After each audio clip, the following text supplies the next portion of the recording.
Right, we are locked in. You are locked on. We are live. We are misaligned. Welcome to another episode of today's conversation on Misaligned. Oh, got a bit of feedback. There's an echo somewhere. Yep, there we go. Farouk still there? We lost him. Right. Welcome to another episode of the conversation with the Misaligned crew. It's me, Cross, here with my fellow Misaligned fellows, Jab, Farouk, Yemi, having another conversation. It's interesting as well, just to segue quite into it, that we were talking last week about vassalization and a few different things around, the geopolitical environment at the moment, how things have been, and a lot's happened within the past week, as I'm sure we all are aware of. And I think it might be a good thing to jump straight into it because it gives us quite a few interesting perspectives to look at. But what better perspective than an actual video to show us what we're talking about? And with that, I'm going to dive straight into this video. Tell me what you all think.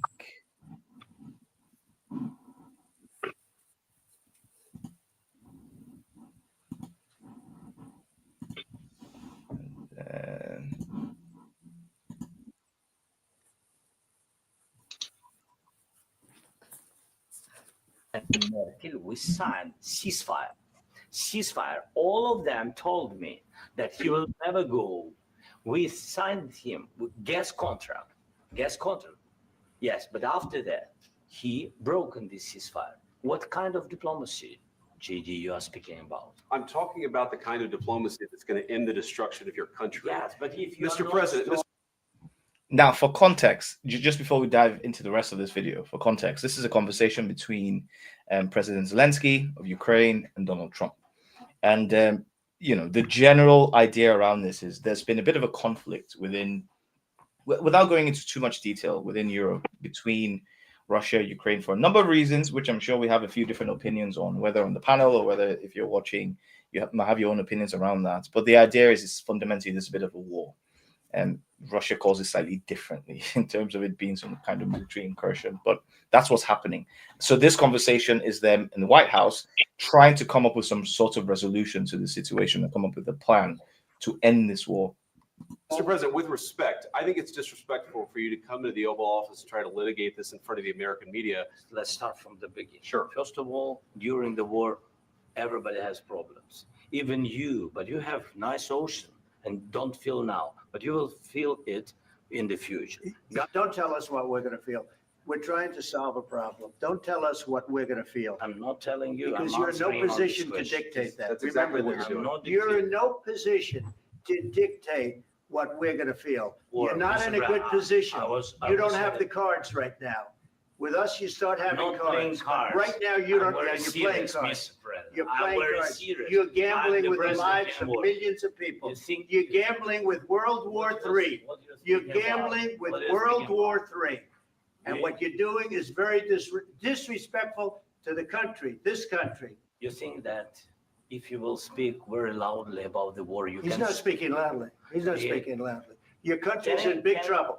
Can I Wait a answer? minute. No, Can you've I done a answer? lot of talking. Your country is in Fair big use. trouble. I know. You're not I winning. know. You're Fair not use. winning this.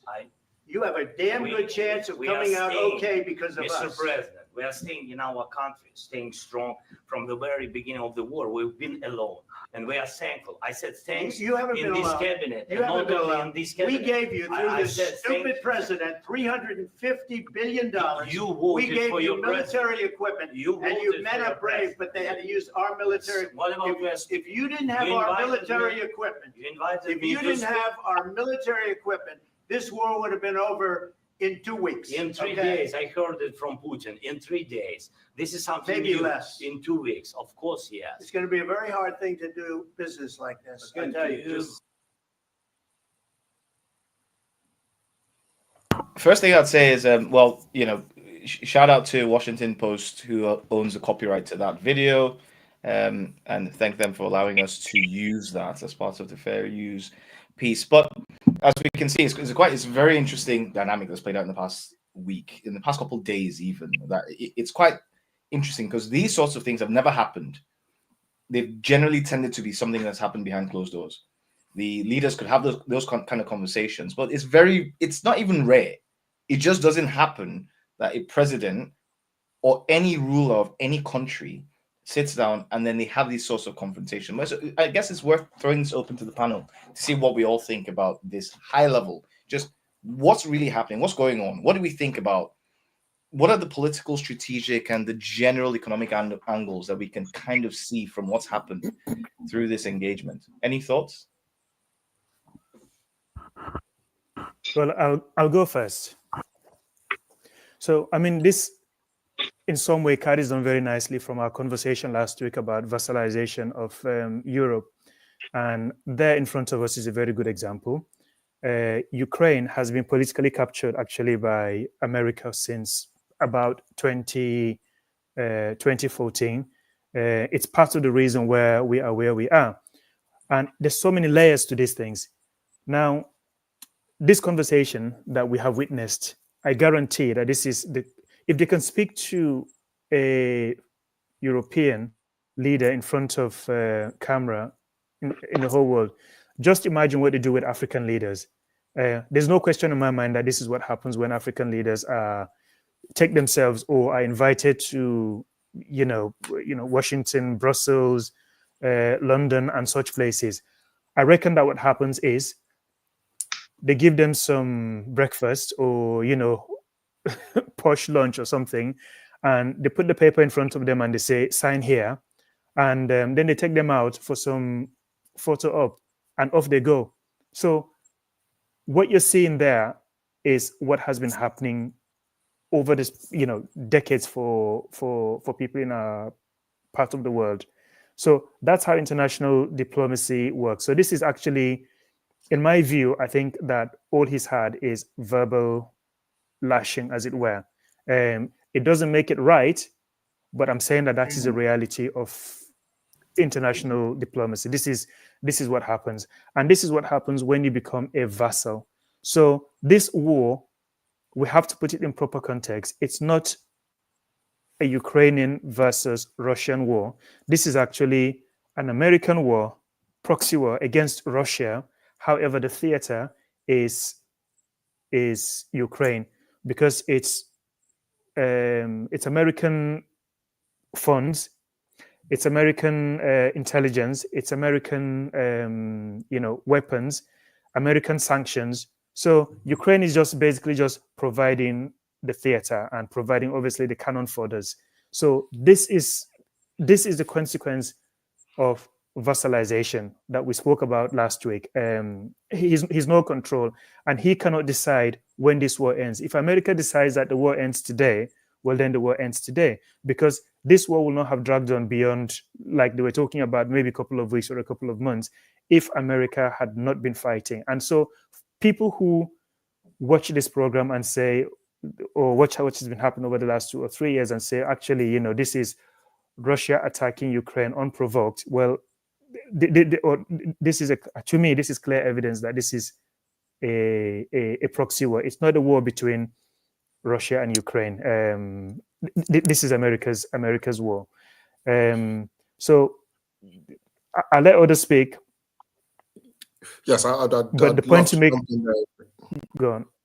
I'd like to jump in there if that's okay, but I'll Sure, pick up sure. on the point that you're making about all the proof that we need to see in that video, that this war it belongs to someone different from Ukraine, and I think you can see a lot of that there. And just taking it away very slightly from the geopolitics of it, but just my perspective on the things that perhaps we can read about human behavior and human tendencies just from watching that video. And what it seems to me that's happening there is that Zelenskyy is expressing a frustration that seems to emerge from the script being abruptly changed from what he understood it to be. And all you're seeing there is a difficulty composing himself because of the drastic shift because he's been groomed, if you like, to kind of have this feeling that this is our war.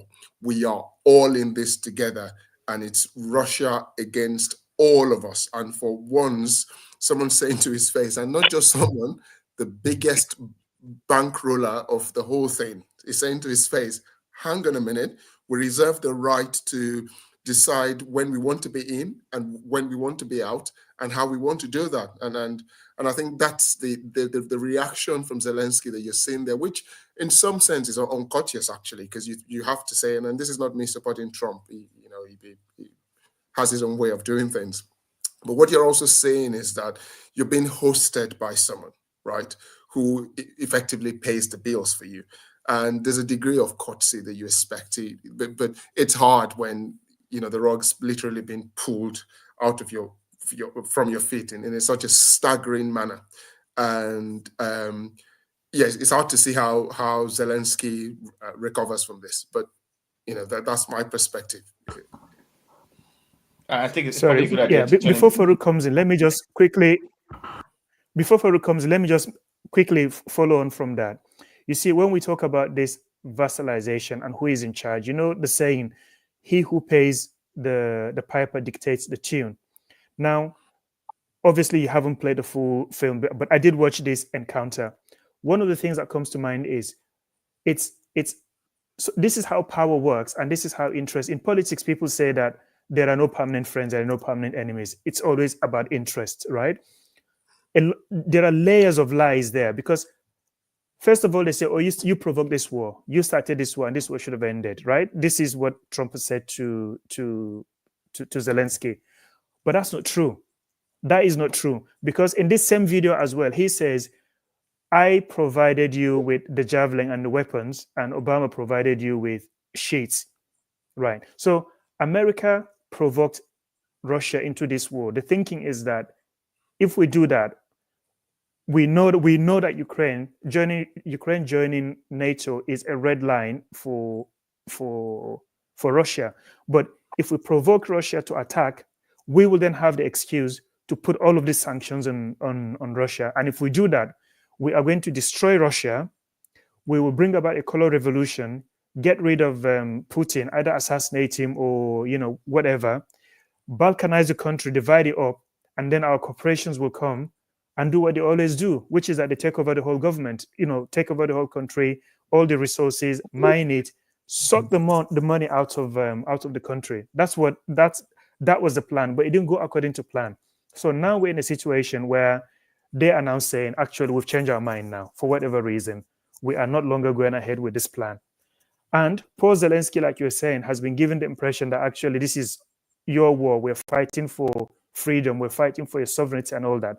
Only a fool or somebody who does not understand history would believe that, because we've had 500 years of these people making pledges, signing documents, signing treaties, but actually they've no intention of following it. They always break it. As soon as they're in a position to fight and win, they will always break it. So this is a lesson, I think, for everybody.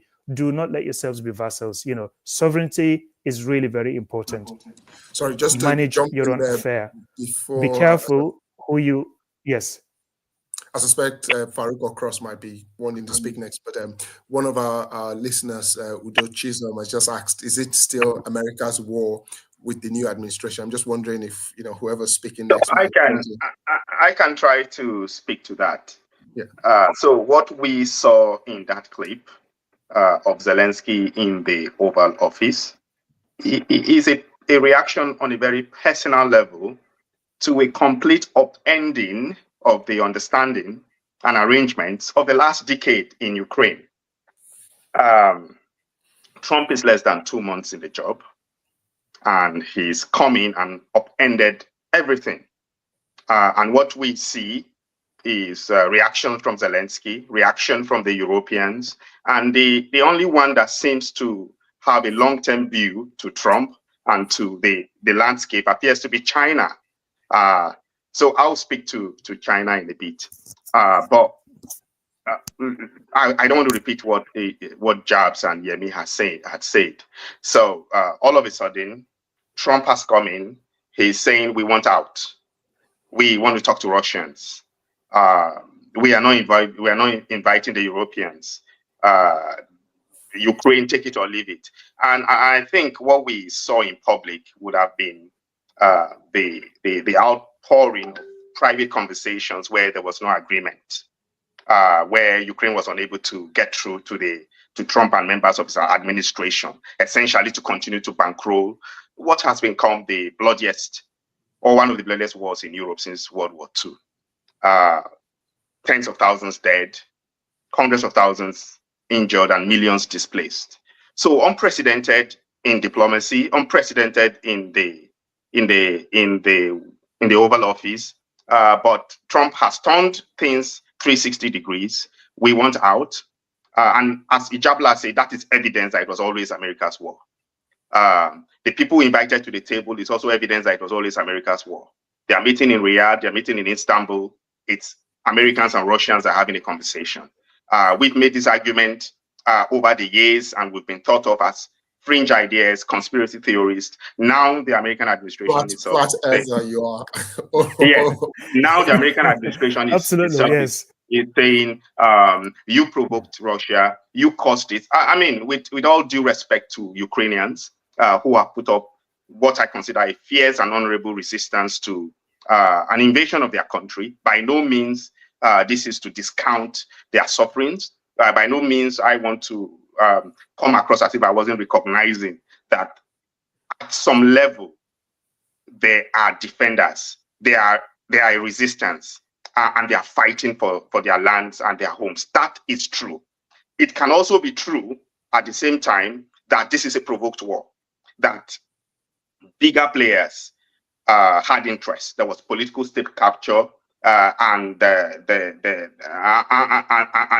the political interest between bigger players led to this tragedy. Many academics, many politicians from the West, from the US, has warned about this outcome. But up until now, these have been fringe warnings, fringe ideas, people thought to be conspiracy theories. Trump has come and has mainstreamed it. And what you see in the clip we played, what you see in London today with Keir Starmer hosting Europeans, what you see is the Zelenskyy at a personal level reacting, Europeans as a political bloc reacting to Trump on upending what was an understanding for close to a decade, that we're going to use this situation to weaken Russia. Farouk. Yeah. Okay. So quick question, Farouk. So we will answer Udo Chisholm's question, because I know that we differ very, very strongly, I think, on whether this is a continuation or a change in policy. But could you say something about, the Europeans who are saying, oh, we are excluded, and why are we excluded, and all of those things? First, what are your thoughts about that? Do you think that Trump is right to exclude them in this setting? I mean, I think because they're furious at the moment, and you may not know. So Keir Starmer is hosting the European leaders in London, I think this week. He's excluding the Nordic countries, Baltic sisters, and no, not inviting them, but what do you think? Are they because they're not happy that Trump isn't inviting them to the meeting? My own feeling is, why should he? Because the first thing is, they want the war to continue. But they are not in a position to provide the weapons. They have deindustrialized. They have weaned themselves off cheap Russian gas. They are not in a position to carry on this war without America. But still they're saying, oh, don't worry, Ukraine, we're going to give you all the money that, all the stuff that you need to carry on, fighting this war. So, like we said, from my point of view, I think the problem. So from my point of view, like we discussed yesterday, last week, these people have made themselves vassals of USA. So without USA, the European Union, NATO actually doesn't exist without America. So there is no fighting force without the USA. So now that the USA is saying we want to end this, do you think that they should consult the Europeans? I mean, it's the way international politics works, isn't it? You highlighted the fact that he who plays the piper dictates the tune. He who provides the funding, the political cover, and the military might dictate the tune. And you have very clearly articulated that over time, Europeans have become economically, politically dependent on Washington. So you have a conflict between great powers or major powers. You want a solution.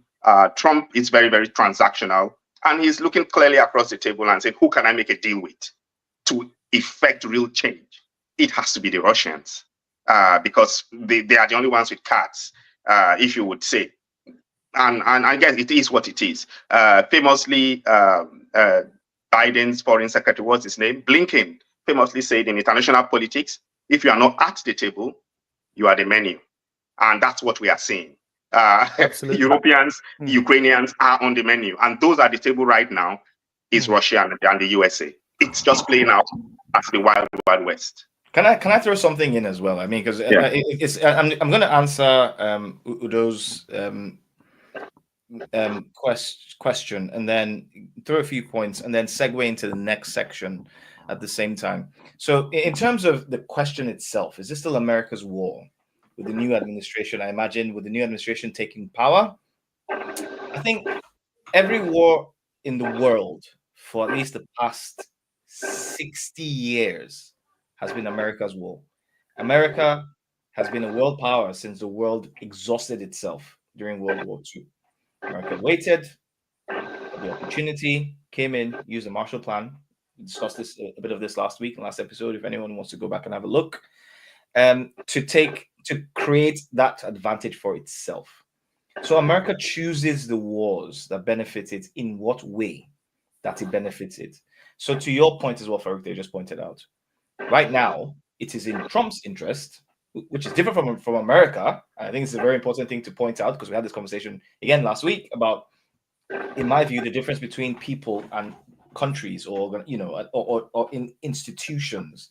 People control power, and this is proof of that, in my view. I know we're misaligned on that one. Let's go. But people control power. I disagree. I get that. You just 2 seconds, right? So, in my view, people control power, and this is evidence of it. Trump coming in now and moving away from the Biden. There were even pictures. I wish I'd put them here so we can just display them on screen of the differences between Biden and Zelenskyy and Trump and Zelenskyy. This is all less than 6 months. The only difference is that someone changed, the person in power. It's not necessarily about the institutions. The institutions haven't changed. American fundamentals haven't changed. The Constitution of America hasn't changed. What's changed is the person in power. Now, I mean, I'll jump, give you a second, but we'll try to tie this up a little bit. For me, the 3 key things that have shown from that presentation that we watched. One is that, in my view, it was pre-planned.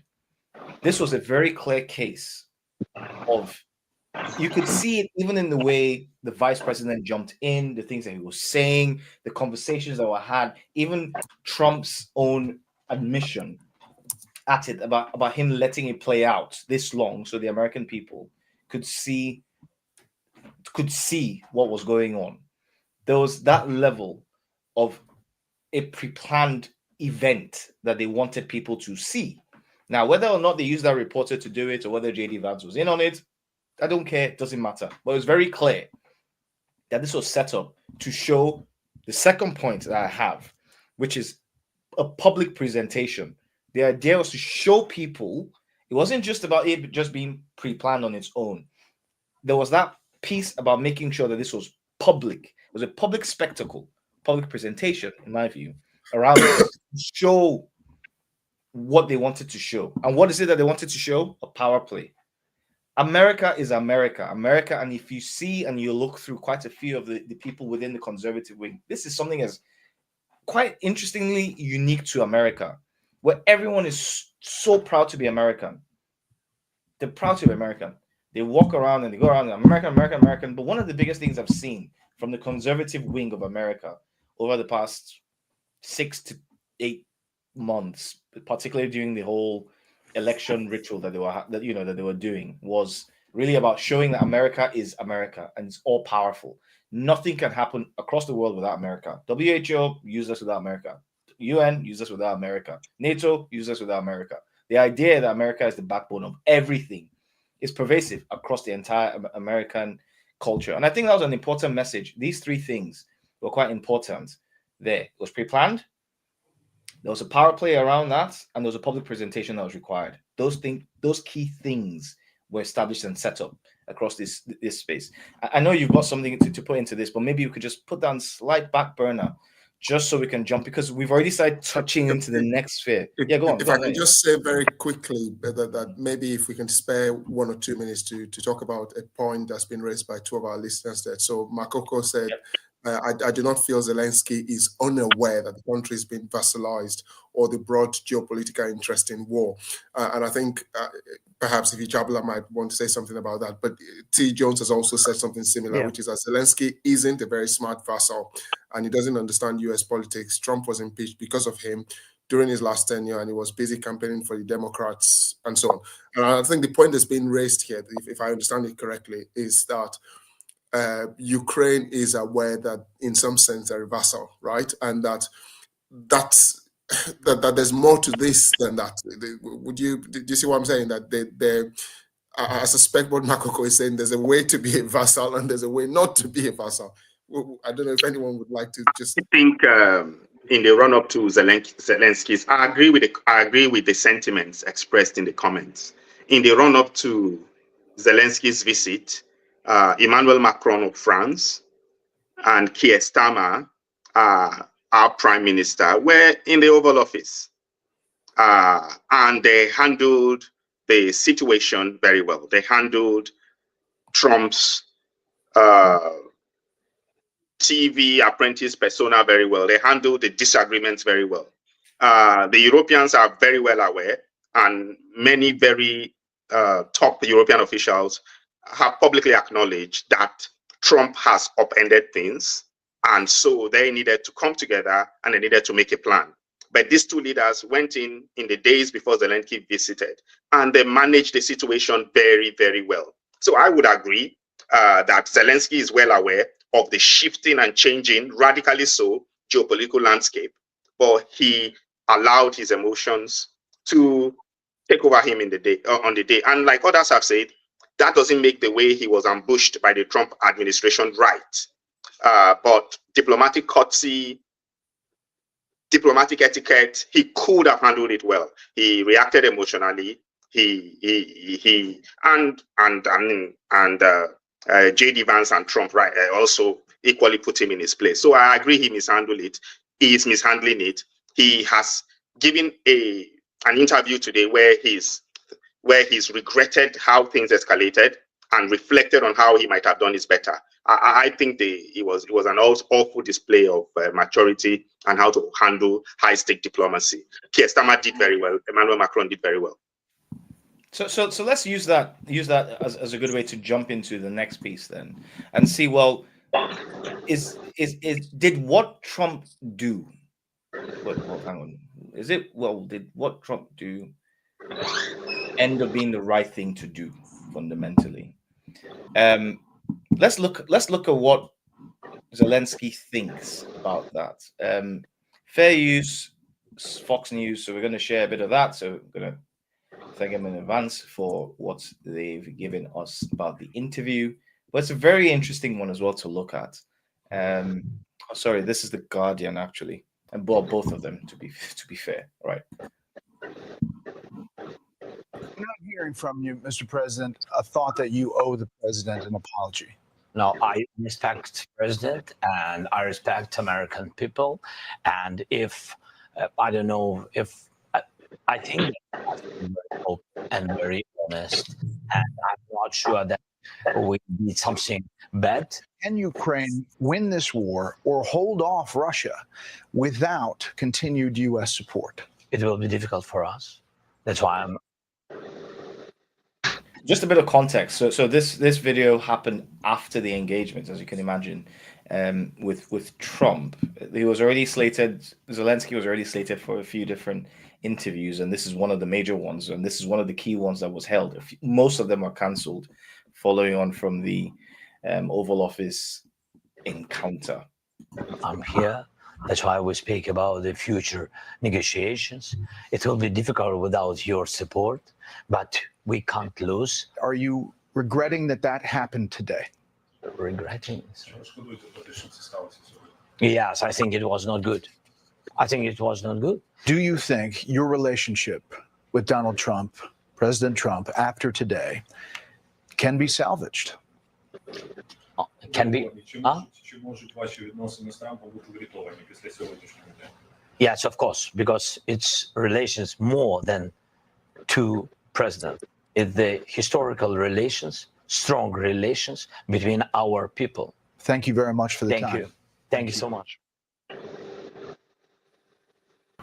Interesting opinions from him, especially in line of, and also there's quite a few interesting things there in terms of body language. But before I even say anything, I just want to just hear what your thoughts are. That, it's clear that, Zelensky's view is that it was not good what Trump's done.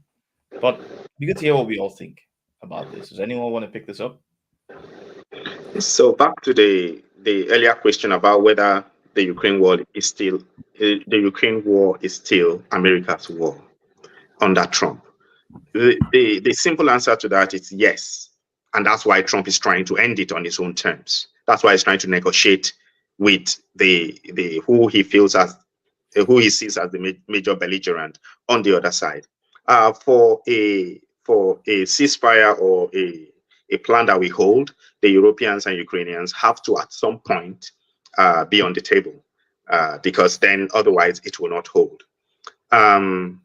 So that's speaking to that point. I'll let others speak while I listen in. Yeah, I mean, I could throw a little bit there, but I want us to really move on just to the next couple, because we still have a couple topics. So can I just before you go, I think before.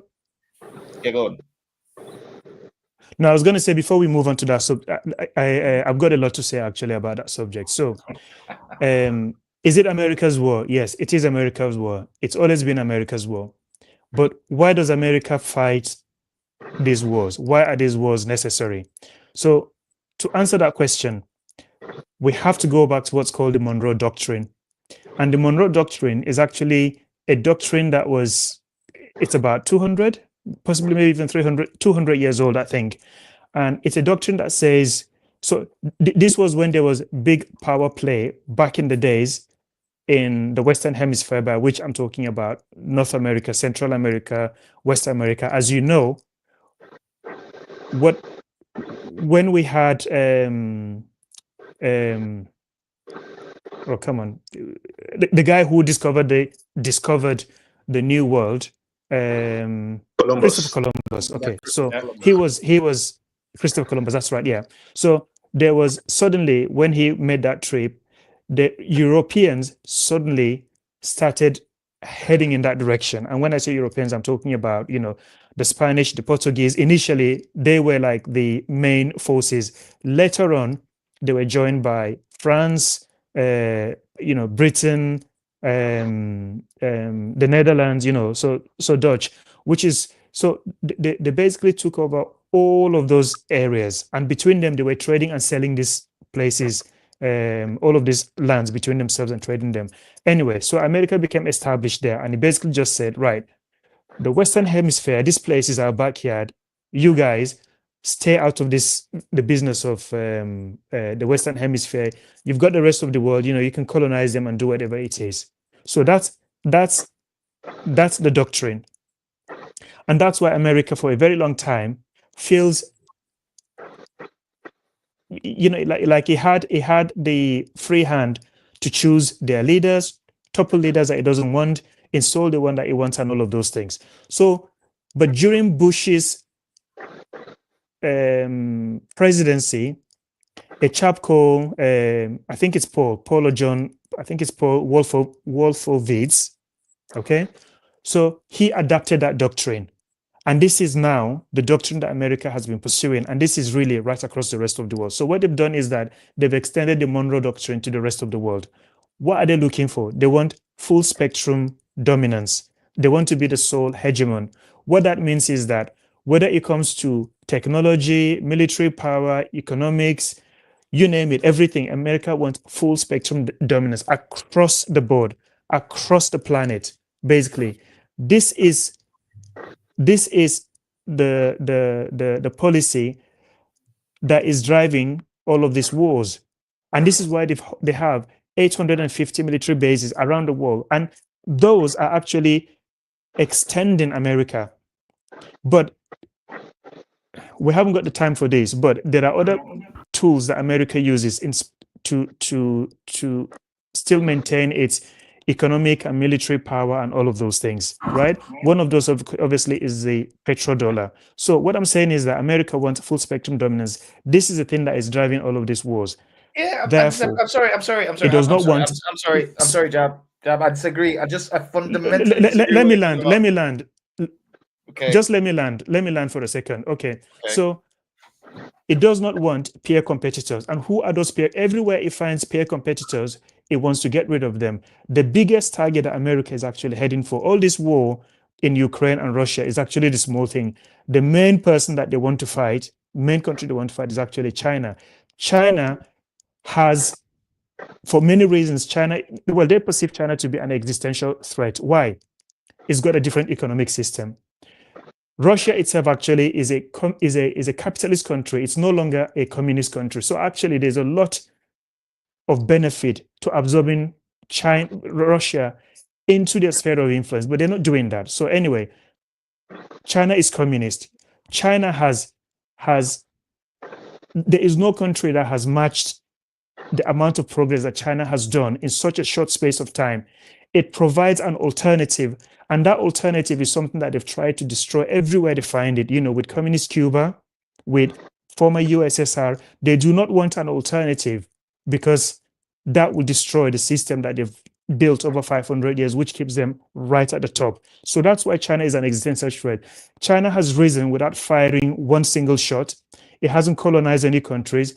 It hasn't kidnapped people. It hasn't enslaved people. But yet, it's risen to be this massive behemoth that it's become. Now, why did they go to Russia? So Russia is got a lot of resources. It's got a lot of military power. So anytime you would watch that, we would notice that every time they go, there's a peer competitor, they never go and have like a direct clash. So what do? They look for a proxy, because if you use a proxy and you overextend, in this instance, Russia, you can bring about a color revolution and destroy it. That's how you do it. Because you can't, too many points. Sorry. I'm gonna just disagree. I have to too many points. Okay. I have to buy in, because you're giving a lot of points. I'm trying to keep track. I'm taking notes, but there's a lot and it's lining up. So I want to be able to at least go back to some of them. Go ahead. Yes. And I imagine go ahead. Today's, shout out to everyone. Today's episode might change slightly in terms of the conversation, which is good, because we're not necessarily aligned around even the structure of the conversation. But there's a couple of things that I want to look at. Because one, you talked about the fact that, America, and we disagreed about this, and you gave that view then. And maybe I should have stopped to allow you to expound on your opinion around how America itself is not necessarily, or power itself is not fundamentally based around individuals. I believe that this is proof. What we've seen over the past couple of days is evidence, and factual, indisputable evidence, that America, and generally power, is not based on institutions. It's based on the people who lead and control these institutions. And democracy, I'll give you a second. Just that, exactly. I want to hear your view about this one, because this for me is a fundamental thing, that power and control of these institutions is based on particular individuals. The difference between the left and the right wing has changed significantly over the past 15 years. Conversations that we could talk about 15, 20 years ago, the ways we could raise our children, the conversations we could have about what is acceptable, what isn't, the jokes you could make are completely different. So 15 years ago. Let me interrupt you a second. I understand your argument. Your argument is that it's around person. So if you give me a chance, I can address that. Okay. I understand your argument. Your argument is that it's about individuals. I'm assuming you're ready to, you understand. Yeah, go for it. I want to hear this. Yes, I understand it. Okay. So, but I was trying to answer your question, but I needed to just understand. The trouble is you can't explain 500 years of history in about 5 minutes. I'm trying my best to actually try and lay out why this wars happen. Okay. So the central point here is that America wants to be the sole hegemon. Okay, and it wants full spectrum dominance. And I Now, disagree with that. I'm saying I disagree with it. I'm saying that fundamentally, right now, we have a Okay. system where it's America So- first, and America is willing to go even almost into autarky. They're creating autarkic Okay, systems. so- Where they're so saying if- Trump is if saying, you "I'd give rather me a not moment, trade." give me a moment, I'll explain Go on. myself. Go on, go on. Give me a moment and I'll explain myself. Go on. Okay. Okay. So my point is that it wants to be the hegemon. That is the thing that is driving American foreign policy. We want to be at the top. We want to be the guys who control the show, the world order, which they control.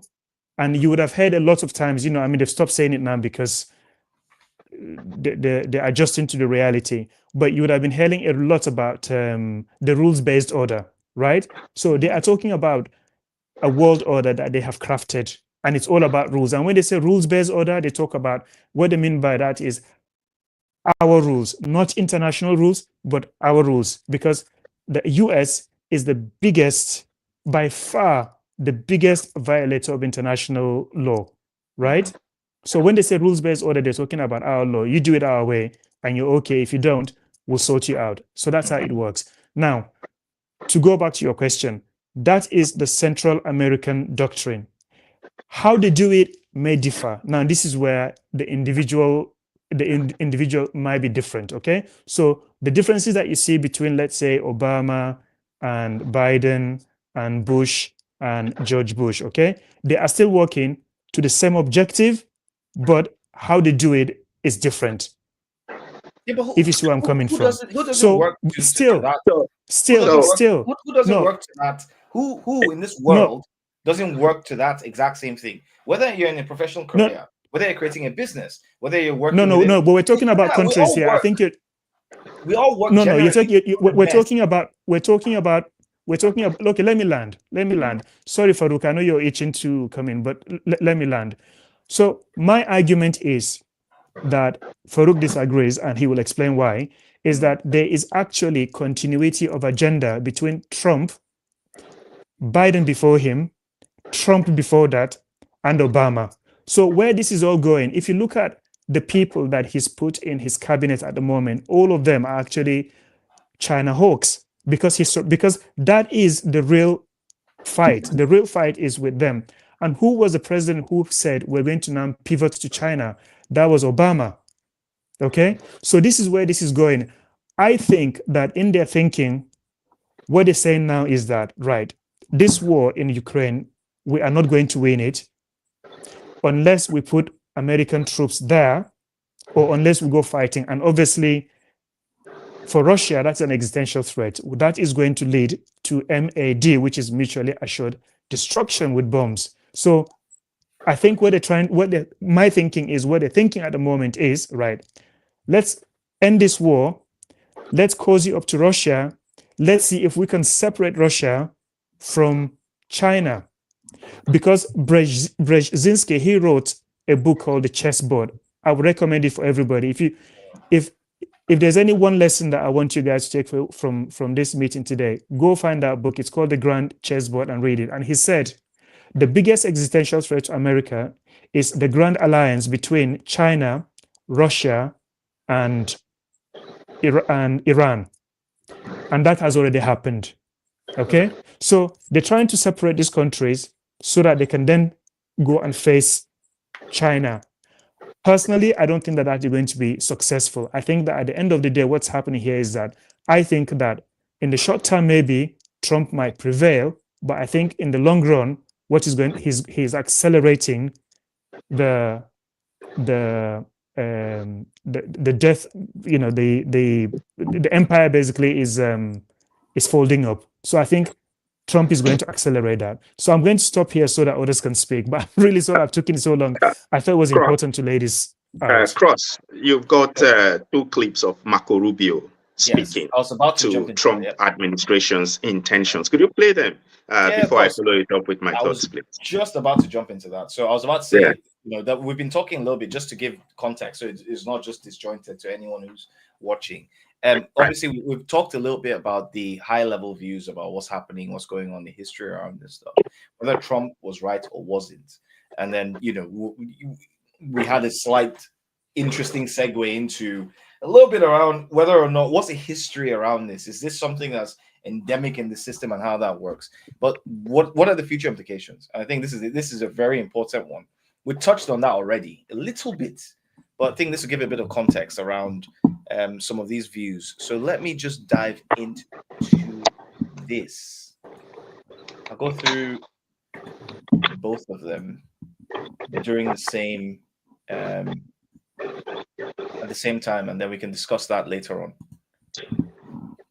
China's going to be a rich and powerful country. No matter what we do, we're going to have to deal with that. But we have to deal with the reality. What we cannot have is a world where China is so powerful we depend on them. And that's right now where we're headed, unfortunately. We have to be present. In the Indo-Pacific, they're trying to drive us out. We have a strong relationship. We are a Pacific nation. We are. And so we have relationships in the Pacific. We're not going to abandon those. Japan, South Korea. You mentioned Taiwan. We have a long-standing position on Taiwan that we're not going to abandon. And that is we are against any forced, compelled, coerced change in the status of Taiwan. That's been our position since the late 1970s, and that continues to be our position, and that's not going to change. We have to have military capabilities that allow us to respond to the threat that China is posing, and we need to be concerned. We have our aircraft manufacturing, our ship manufacturers. They are not keeping pace. China can build 10 ships before we can build one. That's a very serious vulnerability that cannot continue. Fair use, and shout out to the world 2080. I'm going to play the next one.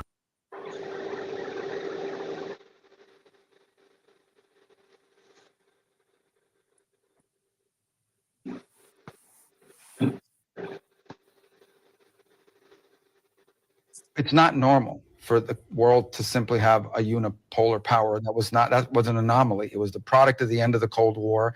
But eventually you were going to reach back to a point where you had a multipolar world, great power in different parts of the planet. We face that now with China, and to some extent, and then you have rogue states like Iran and North Korea you have to deal with. So now more than ever, we need to remember that foreign policy should always be about furthering the national interest of the United States, and doing so to the extent possible, avoiding war and armed conflict, which we have seen 2 times in the last century. Be very, we're celebrating the 80th anniversary this year of the end of the Second World War. That you look at the scale and scope of destruction and loss of life that occurred, it would be far worse if we had a global conflict now and life on the planet. Thanks for that, Cross. Those 2 clips, I believe, linked very nicely into the conversation between Ijabla and Cross. Ijabla says America wants to establish hegemony. They already did. We had the unipolar moment after the Berlin Wall fell and the USSR collapsed. And in the 40 years since, we've had America's world. So they already did. And I guess the question is, what I want to speak to is, what is Trump trying to do? On one hand, I agree with Jabs that the president of the United States will want to pursue the US's sovereign interest. How they do that might differ, and that's where personality comes in. What I see the Trump administration doing is accepting reality. The COVID pandemic, the Ukraine war, the rise of China has reshaped the geopolitical landscape globally. It's now a multipolar world. The unipolar moment is over. And I think what Trump and what Trump is trying to do and what his foreign secretary there is speaking to is acknowledging and accepting that fact and trying to see what they can do. I see Trump now basically going back 200 years to say we accept Russian power and influence in Eurasia, we accept Chinese power and influence in the Far East, and North and Central America is ours. And what do we see? Europeans are all running to London, France to try and adapt to this changing landscape. No, a changed landscape that what I see Trump doing is accepting it. It's a multipolar world. The Chinese has beat us to it. We all are going to beat us to it. They are more efficient. We can't stop them, unfortunately, he said. So Trump and his team are trying to accept this, cut a deal with Russia, have agreements and arrangements with China if possible, and try to basically live in this world where it's no longer Pax Americana. So really, how you see that what the US wants or not is irrelevant. It's the reality that we should talk about now. And the reality is that it's a multipolar world, and Trump and his team are reacting to it in a certain way. I feel they are seeding the empire. I feel they are drawing red lines, and I feel they want to consolidate behind those lines, and they will sacrifice Ukraine to do that. That's how I've read it. And I want to speak to one more point before I let others speak. What are the opportunities for us as Africans? What should Bola Ahmed Tinubu be doing? Absolutely exploiting the evolving landscape.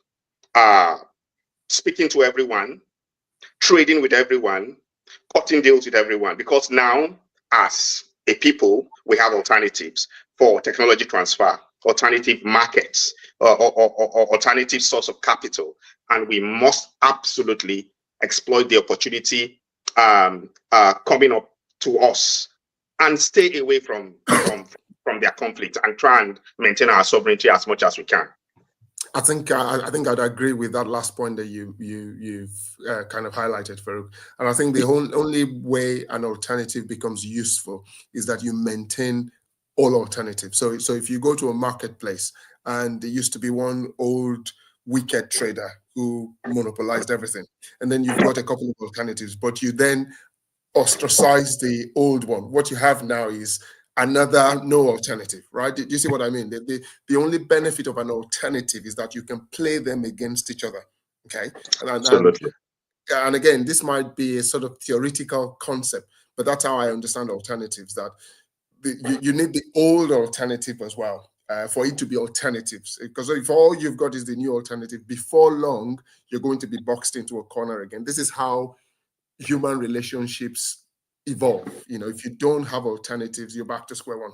So I think what we really should be paying attention to is how to capitalize on alternatives, not necessarily pick a side, except when it's enforced. Sometimes you have to, but if it's not enforced, there's no need to pick a side. You really want to be playing them off against each other.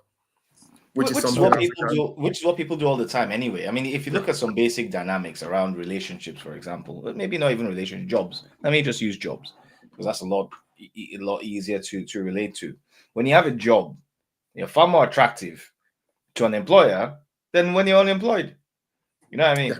You have a lot more control about the dynamic. You walk in there and say, "Oh, they're on this job." But me, I already have a job. What do you mean? You know, Yeah. so what are you even offering that's better than the job? Well, if you don't have a job, you don't have anything to compare against. And I think, and then I want to speak to this concept that Yemia spoke to of strategic neutrality.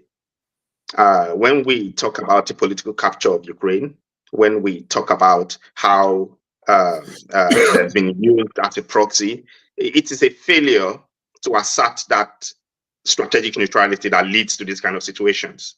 And Africa must not let itself to become a battleground or a proxy ground for wars and great power conflicts.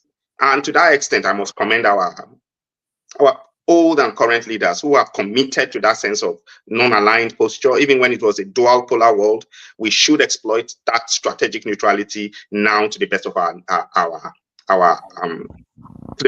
advantage. Should it be from France, Americans, British, Chinese, Turkish, Saudi? We see our presidents going everywhere to invite investment, to negotiate deals. This is our moment, and we must take it. What are we exploiting, though? Because you say we should exploit it. So sorry, one second, but I'm curious about, because Farouk has had, you've had a few points that have been raised here, but I think some of them are quite nebulous, to be honest. Mm-hmm. What exactly are we exploiting? Because in my view, right, America has said, listen, because of the individual, I know, Jab, you don't like this. You're shaking your head. I can already see you shaking your head right now in my dream. But you know what I mean? The idea that the reality is America said, we're taking a step back and we're doing America first. We're no longer doing this big controlling everybody thing, because Trump was taking over power based on his own individual perspective and his opinions. And he's coming and said, I'm changing the flow of things. I'm no longer interested. I'm interested in my own hegemony, in my own way of being America first. We're already big. We don't need to be in everybody's things the way everybody has done that historically. We're doing that differently now. Ours is you come to us, you beg us, and then we decide whether or not we want to deal with you. The issue that I think I've got with this is taking advantage of this is that you can see from the European responses. So on Twitter, loads of responses from all of the leaders and the embassies and the PM, accounts and all those things. Say, we stand with Zelenskyy. That's fantastic. Congratulations. Well done. What does that mean? Nothing. Doesn't mean anything. He went in there saying, look, we're willing to put out all these minerals. So it was a mineral deal that Zelenskyy was willing to sign off because of the situation that they're in. And if you look at that deal, it's insane. The inflation, even during the conversation that was happening, some about 100 and something billion to 300 billion. Then within 5 minutes of that same conversation, it went up to 350 billion. Trump was already adding interest while he was talking. Do you know what I mean? While he was speaking, he was already adding interest to the conversation to let you know how much control and power that he has over the situation. But the key thing for me around this is around when we look at these situations from an African perspective, what can specifically, in our case, Nigeria, look at what's going on here, especially with the fact that the whole world is watching two things happen. One, European countries, which are supposed to be the strongest, most powerful across the world, unable to do anything when a singular country sits down and makes a determination around what happens during a war that could lead to World War III. No one can do anything. They can only send their condolences via Twitter. That's it. And we have a country that said America is first. My country is first. Let me take out America from this conversation. My country is first. I don't care about any of you. I'm first. How do we take and this is for you, Farouk, specifically, that this question is aimed at. How does a country like Nigeria or any country in Africa look at that situation and take advantage of it? Okay, Cross. It's a good question, Farouk. Thank you very much for that. Farouk, let me just. Jab, I want to speak to that, please. Yes, let me add a layer. Let me add a layer because I want you to answer this as well, Farouk. Let me add a layer to that. Let me add a layer to that. Let's go. Yeah. Okay. So a sandwich, yes. So first of all, the notion of non-alignment is not new, right? So we had the non-aligned countries. When people talk about the third world, it's become a pejorative term now, but it wasn't. The idea was like, there was the first world, there was the second world. The third world, these were the first and the second world were the USSR and the capitalist West, right? The third world was the non-aligned. And they had a conference in Bandung, which is in Southeast Asia. I can't remember the exact country now. So they said, we don't want to take sides. So it's not new. It's not new. But correct me if I'm wrong. It was Allies, Axis, and then everybody else, wasn't it? Really, at that point. Correct. So you had your Western. That's right.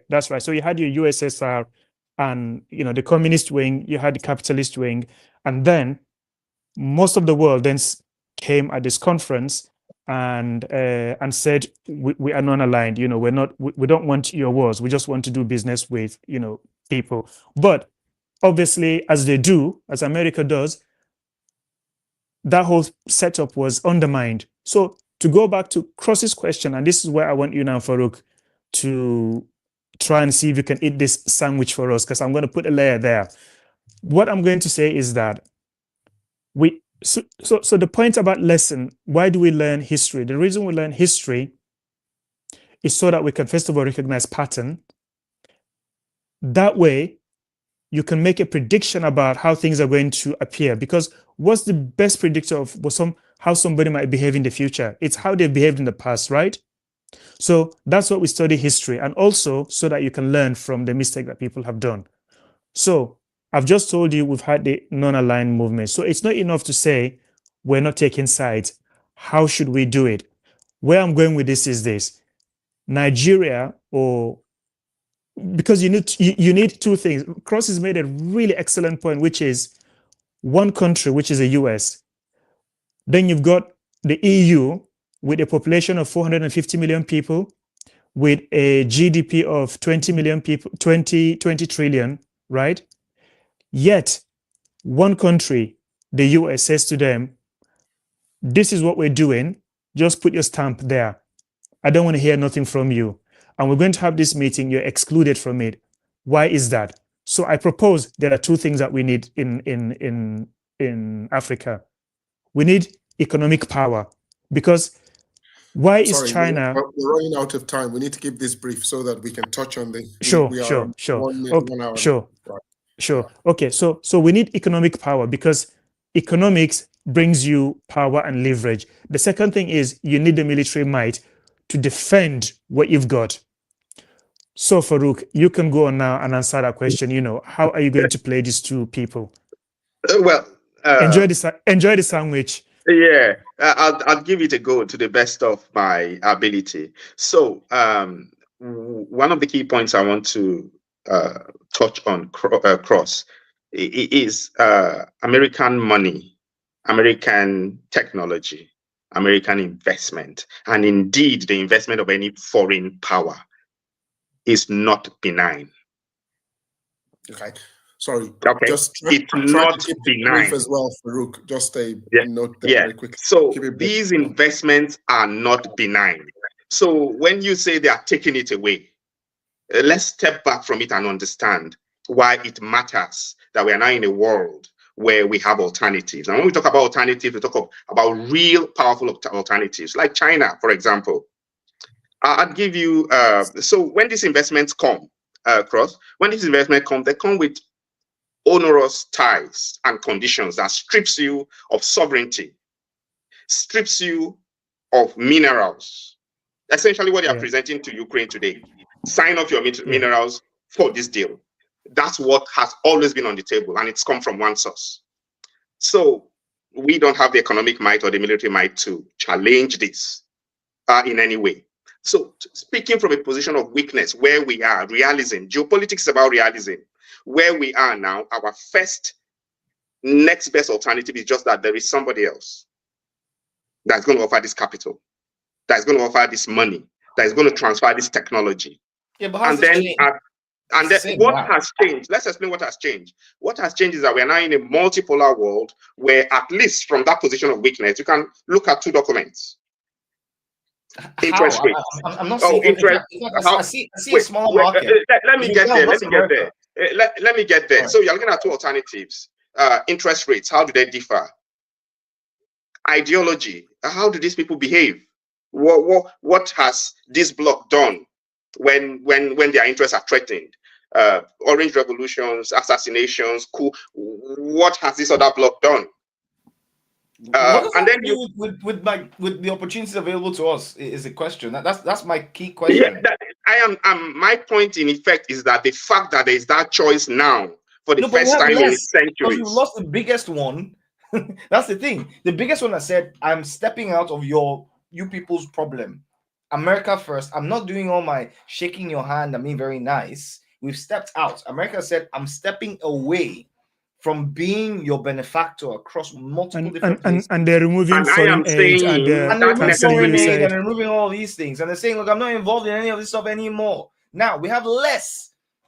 And the fewer people that we have, the level of significance in terms of less is quite grim, to the point, which is why I use that example of Trump having this conversation with Zelenskyy, and everybody, all they could give at that point was condolences on Twitter. That was it. So if nobody came and said, we're giving you 15 billion or more. They said, we stand with you. What are you standing with? Toothpicks? I can't stand on your toothpicks. They don't support my feet. They stab them. We're losing opportunities rather than gaining them. We're not getting anything positive. In fact, we're giving more power, more leverage, more opportunity to China to be able to increase prices, who have already been taking advantage of Africa, Nigeria specifically. I know about this, particularly within the mining industry. There's lots of research on this that's available on the internet. Anybody's watching, you can look at this yourself. And I can share links. If anyone's interested, just reach out, put it in chat, or just reach out to any of us if you know us. You probably do anyway. Reach out and I can share quite a few links. China has been investing in it. They're going to increase their thresholds because now America is stepping away.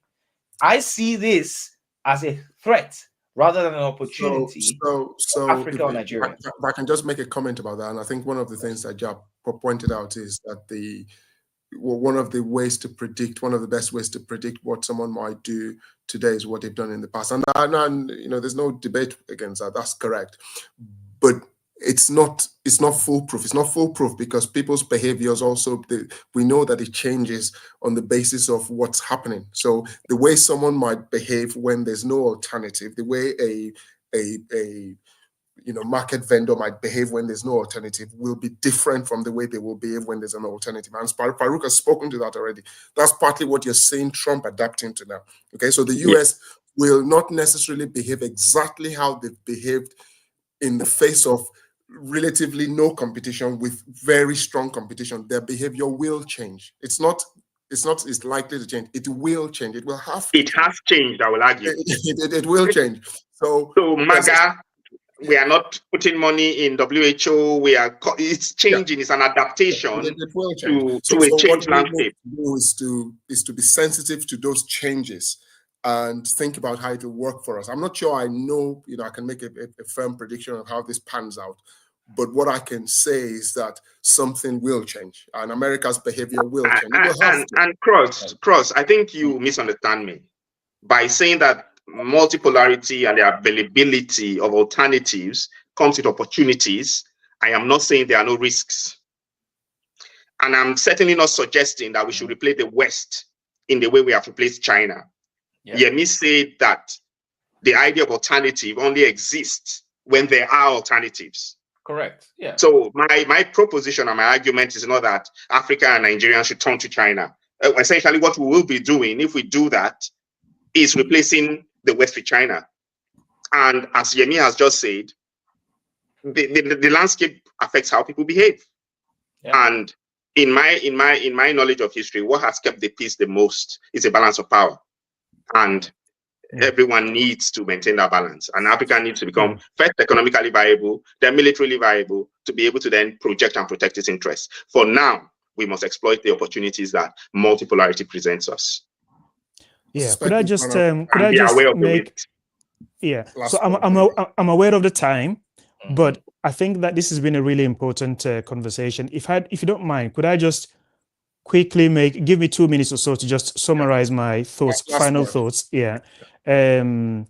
So because we could just use this as an opportunity to just say it's final thoughts. We're just going to just round up this Jabla, yeah, everyone's final thoughts, and then we'll just close out the show. If you've got any comments, please feel free to post them in the chat, and please feel free to share this to anyone that you think might benefit from these kind of conversations, could have input, because we had a really good input from one of the first chats, which is interesting, completely changes the course of the conversation. So, again, thank you for the engagement, and feel free always to share, subscribe. Gab, go for it.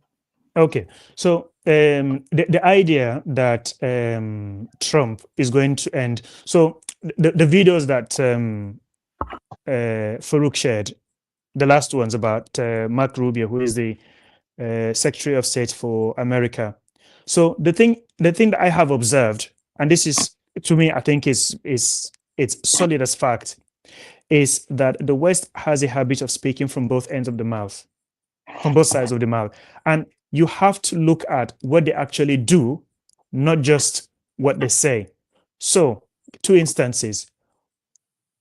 They say that they want to end the war in Russia, but what are they actually doing? What they're doing is that they are now voting to increase to almost double the budget of NATO. Why was NATO formed? NATO was formed supposedly to check communist USSR. Well, USSR collapsed in 1991. That was over 30 years ago. Why are they doubling the budget?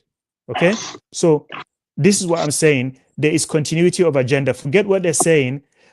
The sole thing, what is happening here is that they're trying to freeze that conflict in Ukraine, because they can see that they're not going to win.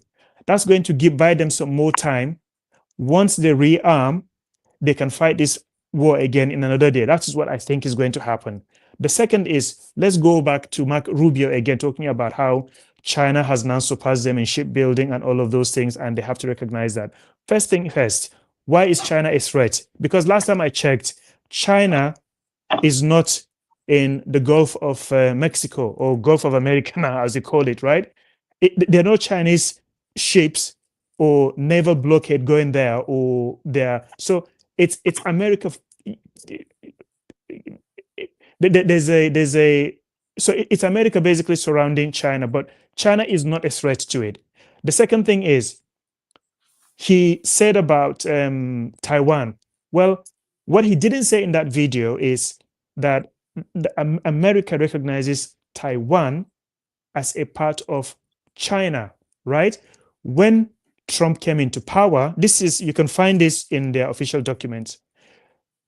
But when they came, they have removed that clause, which is highly provocative. So why are they doing that? Why are they doing that? So on the one hand, they're saying we want peace.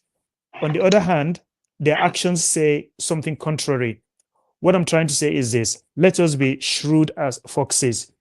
It's not what somebody is saying. Watch their action. So things haven't changed. America is not going to give up this basket that feeds it, this bread basket that feeds it. It's not going to. And if you look in history, no empire has just walked away like that, right? So it's force. So I reckon that the only way they're going to give up is if there was a war and they lost, hands down, then they will walk away. But they're not going to walk away. So I think what you're going to see is actually doubling down. So this is all, in my view, re-strategizing. So let's be very careful about that. And in final thought, in terms of Africa, I think that Africa needs to unite, right? This business of it's easier to go from here to Frankfurt than traveling between, let's say, Nigeria and another different country. We can't carry on having that. So we need to break those barriers. We need to integrate economically, politically, and military. Pool those resources. What is the point of a country like Guinea-Bissau with, I don't know, maybe 1.2 million people? How is that country going to stand up to a country like the US or the combined force of the EU and say, yes, I'm going to? It's not going to happen, right? So the earlier we realize that, the better. This is the way I think that we are going to be able to face, because things are changing a lot now. We're getting AI, where people are talking about how the next phase of technology, what technology is going to advance the world. We need to be there like yesterday. So the way to do it is that we need to integrate, like I say, economically, politically, and nuclear weapons. Actually, we need to be looking at that, because clearly that is the only deterrence. That's the only language that bullies understand. So thank you anyway for giving me the opportunity for this final thought. To build nuclear weapons now as well, Jab. Jesus, I think went hardcore on this one. But that is the reality of the world that we live in. Because if you haven't got that, how can you any progress? So it's easy to build. It's very difficult to build. It's very easy to destroy. So you can build a civilization, and in one day somebody will just come and just completely destroy it. So if you want a deterrence, it's got to be nuclear. I think the point you made about integration of Africa is, to me, a very profound point. I think perhaps that's one of the most important things that we really need to be pursuing at the minute. And I say that, but again, just to buttress the point that you made about that, India is, give or take, about the population of Africa. If you split India into 50 parts, they'll have no chance at all. Absolutely not. Like, that, and so if you think about Africa in that light, like, just split India into 50, this is what we've got. They'd have zero chance. And that's partly why we are where we are, right? Okay, this is not to excuse lots of the internal failings, and there have been, more than enough of that. Sit-type leaders who start out well and lose focus, too many of those. But it seems to me that our biggest card is to come together as a people, and what that looks like in practice, I'm not entirely sure. It doesn't mean one country necessarily. Europe, for example, is in one country, but they manage to find a way in many ways to work together. As you mentioned, you can jump on a train from from London to Paris, and I understand there'll be one coming on very soon to Germany. So it's things like that where I still don't get it. Why I, as a Nigerian, should need a visa to go to Kenya. It honestly doesn't make any sense to me, however you cut it, you know. And I think those things are, they're very important. I think to foster a sense of identity, a sense of collective identity that then becomes a bargaining tool. It's hard work ahead of us, but I think, you know, that one point, I think, you know, if any of our leaders are listening tonight, it's something they should sleep on. So my final thoughts will be funnel shaped. I'm an optimist. We have the African Continental Free Trade Agreement. The likes of Tony Elumelu and Dangote are exploiting it, investing in Kenya, Ethiopia, Angola, and elsewhere. For the first time in generations, we have industrialists like Dangote investing across the continent and exploiting economic frameworks like the African Free Trade Agreement. It's not perfect. It's not working. Investors have complained about member countries not implementing it to the fullest. We have the Federation of Sahel States after a few Sahel countries kicked out France. They are serious about it. They've introduced single passports, and they are serious about integration. And those are military men driven by ideology and an understanding of the importance of sovereignty. Again, so I'll look at those as positives. South Africa, very, very involved in within the BRICS network, building trade infrastructure, diplomatic relationships, political infrastructure within the global South. So we're not where we were 30, 40 years ago. We're making slow progress. We want it to be much better. And I think in my view, a very powerful point was made last week at last week's podcast when Yemi said that you find even European countries that on their own can dominate us. They've got the economic, military, and political will to dominate us. They still need to come together and find areas where they share interest to impose a global world order. Why the hell do we then think we stand a chance if we don't come together? Flip that 360 degrees, and it speaks to Cross's point this evening, today's podcast, about the immense amount of power and influence just the USA has. That's the world within which we exist. And that is the world within which we must live, survive, and thrive. I completely disagree about the matter of nuclear weapons. The political cost of that will be crazy. You know, so at the moment, we need to trade within ourselves. We need to travel. We need to integrate. We need to come together as a market. We need to sell our culture, Nollywood, and the rest. Now to the next part of my funnel. Europe, the world. I mean, we see Ukraine and Europe reacting to American power and influence. They're coming together. They're trying to react to Trump, whatever rejigging and redesigning his empire. The only power I don't see changing or reacting are the Chinese. They seem to me to be confident, self-assured, and to have a long-term plan. I know that we're running out of time. Can I just probe you guys on that? I'd really love to hear. So Farouk and Jab and Cross, and I'm going to stay out of this. Why do you think it is? Well, where is this quiet confidence coming from? If you can, I think it's something briefly about that. I think, looking at the Chinese, it's about long-term planning. It's about long-term planning, really. So the Chinese Communist Party has been the party in power since the end of the Chinese Civil War.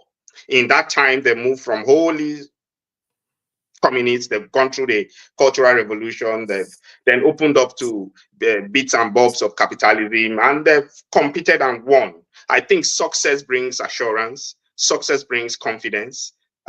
Success brings the kind of attitude of the Chinese you see. And because of the political system they have, they've got that long-term vision. Xi Jinping can plan for the next 30 years. Trump has his eye on the next 4 years. He's already speaking to a third term. And I think these are some of the inherent flaws of different systems of government. Of systems where you have to pander to the electorate. Yeah. There are strengths. I'm not saying they aren't strengths, but that's one flaw. And I think the Chinese are maximizing that. They've delivered competently to their people, and they have some of the highest approval ratings of any government on the planet. So if you are in that space, you will show that level of confidence. That's how I read it. I'll let the rest speak, and that will be all from me tonight. Thanks to everybody for joining us and listening to us. So I think maybe it's probably a number of things. I won't repeat what Farouk said. I think I do agree with him. I think the other thing also is we don't really have access to Chinese, web internet, so we don't know how much they are discussing this or laughing. We don't know. But now next I'm going to say almost contradicts what I'm saying. Which is that the Chinese have a culture of non-interference as well. So, it won't surprise me if they're just thinking, right, this is nothing to do with us. We stay back. And this is one of the reasons, this is how the Chinese have managed to become the largest trading partner of over 90% of the countries on this planet. They come and they say, we just want to do business. We're not interested. You don't have to copy our Chinese ways. If you like it and you want to, that's fine. But we're just doing our own business. That's what we're interested in. You do your own thing. We're happy with that. We're good with that. Whereas obviously the West is all about constant interference. Why is that? Because the system they have, which is capitalism, is built on exploitation, and therefore they have to ensure that they put people that they can exploit. Yeah, I mean, can I ask the question again? Can you just ask me the question in full? Just so I think the point that Farouk was making, and I don't remember precisely the words that he used, was about how you're seeing a certain kind of quiet confidence from China with regards to how things are unfolding. So you can see that everyone else seems to be a little bit touchy on the edge, trying to make things happen, and they're just sitting back, almost. When Manchester City is 12 points ahead on the league table, with, 8 games to go. You know that feeling where you just think it doesn't matter what happens. Yeah, it doesn't matter what happens. And that's the sense you're getting from China. Certainly, that's what I'm seeing where I stand. And I'm just asking, what do you think is responsible for that? Are we misreading the room, or can you explain what we're saying? So in my view, I personally think, and I've got a couple of notes because I enjoy taking notes. In my view, I think China did the right things right. They sat down with the human resource, although they kind of failed with that one a little bit, but they had quite a lot of people, so they don't really have that much of an issue with human capital. But they focused on the education system. So I can't remember what year it was. This is such a long time, so I'm not even going to speculate on it. But they really focused on human capital development, education, making sure the educational system that they had in China works. Everybody was educated to a high degree that they required for themselves. They're very rigid and very strict. There are loads of videos coming from China, especially in the past. Now it's a bit different, about how students were really pushed to become excellent within what they were doing. So China really focused on human capital development. I think that's one of the big things that we kind of miss in lots of different countries. We focus on other things. We invest in businesses. We give all these grants. We do all this one to one, blah, blah, blah, blah. So in Nigeria, would focus on giving contracts to people who want to do contracts, etc.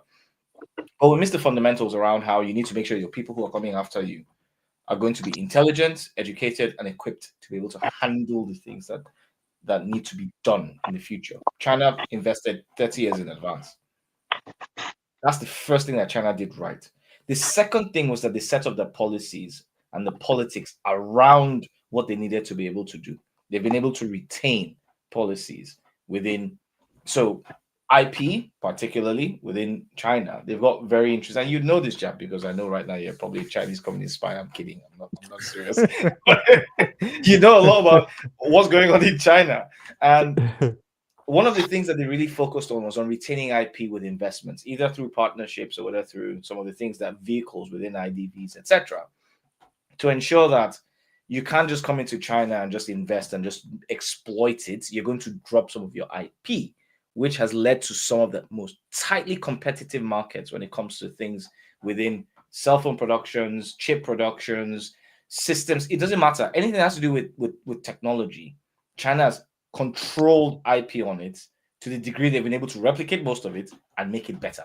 Doesn't matter whether it's electronic, EVs that we're talking about. It doesn't matter. China is probably doing that thing better than everybody else. Because everybody used to go to China to make them produce it. They take your IP and they make it better than you because they have highly educated people and they have a bigger workforce. Yeah, go on. Sorry. Cross, you're saying competent political leadership. That's what you're saying. Correct. And not even just in the national interest. No, but we need to have this conversation, and we should probably schedule one on this one around. I mean, we talked about this the first time that we met, in person, but I think there's an issue around political leadership and the political systems matter. We don't talk about this very much, but the political systems for the culture and the people that exist within a place matters. It's important to get it right. We don't just copy paste it and just do what we propose that as a topic for next week.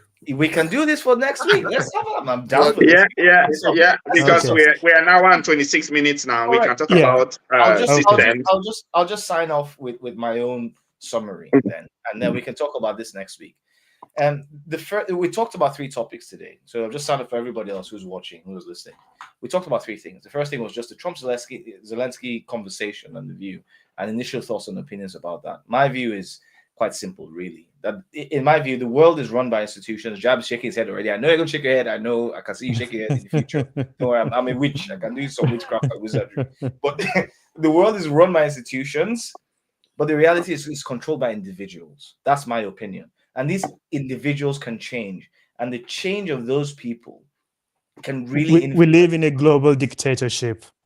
Exactly, which is controlled by people. By USA. Can change. It depends. But anyway, we'll leave that on. Let me just say one thing, half a minute about what you guys are doing here. So what both of you are doing here is a very classic thing where people decide to choose at what level they want to analyze a problem from and create a new problem by where they choose. So someone might say, oh no, it's water that is the problem. And then the other one says, no, it's oxygen and hydrogen.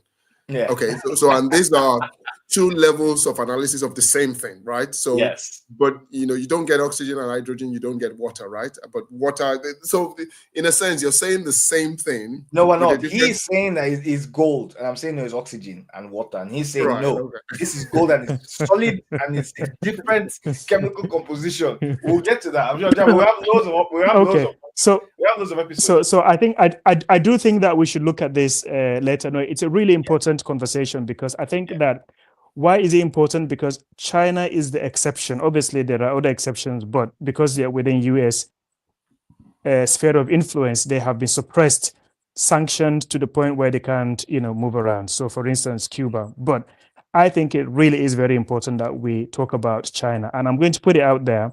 The reason China is different is because China is a singular country that has rejected neoliberalism, which is what the US tried to impose, not just on itself at home, as well as Europe, but around the globe. So China is the one exception to that, which has also managed to weather it. So something that we need to discuss, because if we understand it back at home, we might be able to start to understand the ways that we can get out of where we are. But that would be a good conversation for either next week or for another day. Yeah, so we have at least 2 topics that we can discuss, and it'll be good. Again, we can decide our topics ourselves. But if anyone in the chat or anyone who's watched this, if you've got any views, any specific thing you'd like to hear about, please post that in the chat or send it to any of us that you want to have the conversation. But anyway, summarizing my view, we had the first conversation about Trump-Zelensky. The second thing was about whether Trump was right or Trump wasn't right, and in my view, it doesn't really matter because at the end of the day, he is in power. If the strong man comes into the room and says, I want to drink milk, and then you are going to milk that cow. Is there a cow? No, it doesn't matter. Go and find the cow, because the strong man said, I need milk. That's the world that we live in, and that's the reality of the situation. Was Trump right or wrong? It doesn't matter. Was Biden right or wrong in the way he handled the relationship between himself and Putin? We had multiple years of war while Biden was in power. Did he resolve it? No. My view is, well, it doesn't change anything. It doesn't matter, because at the end of the day, the most powerful country in the world got what they wanted. I'm sure they got some signed agreements with Zelenskyy that we're not hearing about. We're hearing about the Trump one, but we don't know about the Biden ones that Biden's already signed, and maybe he has access to some of the other minerals or some of the other natural gases or whatever else that they have there. We don't know. We don't know anything. We just do know there's somewhere between 180 billion to 350 billion, somewhere in that range, that they were able to get for some cost of value that we don't know about. It doesn't matter, because it's not relevant to the situation. What matters is who's in power and who's able to control things. And then the final point that we talked about was about the future. I think for me, the idea about it, especially the implications in terms of Nigeria specifically, this is my own focus, because we've talked about this, but I think I agree with all of us, especially with the initial conversations that we had, that we need to tie this back into Nigeria and tie this back into our own homeland. And I think we can learn from a couple of things here, and we can also learn from China. Yes, Jab, I know China, but we can learn from what they've done in a couple of things. The human capital development is particularly important. The plan that they had in 1981, again, no one quote me, please, but early 1980s, late 1970s, etc. The human capital development plan that they created. This is the university. I'm just remembering my uni stuff, but that they created was a 25-year plan. They didn't plan for any benefits immediately. All those benefits were years in advance, and everybody thought they were crazy, because all the other countries are thinking about 5-year rolling plans, 1-year rolling plan, 2-3 years, etc. They thought far ahead. Look where they are now. They run the world. Education, getting education right for our people, absolutely essential. We take these things for granted. We have all these kind of local government colleges and local government schools that are very badly funded, and they're not respected by anybody else, and they're being trained and taught by some of the worst possible individuals to be able to teach in these areas. That needs to stop. Healthcare, critical. Healthcare in Nigeria is atrocious. If our government can focus on those things, forget everything else. Your beautiful buildings between We can have a whole section on Nigeria. Oh yeah, I know. I get that, Yeah, but I'm just giving it's a high level view about all the countries anyway. That all countries focus on these three things: human capital development, education, and then healthcare. You're able to create that foundation where you be competing on this level, especially if you have a long-term plan, not a short-term one, which we tend to focus on. Because all these we need to just interject. We've crossed the 1 hour 30 minutes. We have to call it bye for tonight. It's been a good night.